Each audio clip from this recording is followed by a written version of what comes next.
வேலூர் மாவட்டம் கொணவட்டத்துல இப்படி ஒரு பொன்னியம்மன் கோயில் இருக்குன்னு உங்களுக்கு எத்தனை பேருக்கு தெரியும்? இன்னைக்கு இந்த கோயில்ல கும்பாபிஷேகம் நடைபெற்றது. அது மட்டும் இல்லாம இந்த கோயில் இருக்கிற அரச மரத்துக்கும் வேப்ப மரத்துக்கும் திருக்கல்யாணமும் நடந்துச்சு. இந்த விசேஷத்துல ஏராளமான பொதுமக்கள் கலந்துக்கிட்டாங்க. அந்த வீடியோ தான் இது. காலையிலேயே கும்பாபிஷேகம் நடந்து முடிஞ்சு அதுக்கப்புறமா திருக்கல்யாணமும் நடந்துச்சு.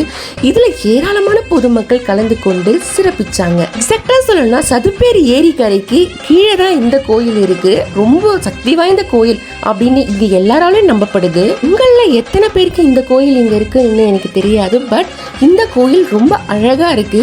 முடிஞ்சா ஒரு டைம் விசிட் பண்ணி பாருங்க. ரொம்ப நல்லா இருக்கு. ரொம்ப சக்தி வாய்ந்த கோயில் அப்படின்னு சொல்றாங்க. இந்த கோயில்ல 7 கன்னிமார்களும் முனீஸ்வரனும் அது மட்டும் இல்லாம பொன்னியம்மனும் அமைஞ்சிருக்காங்க.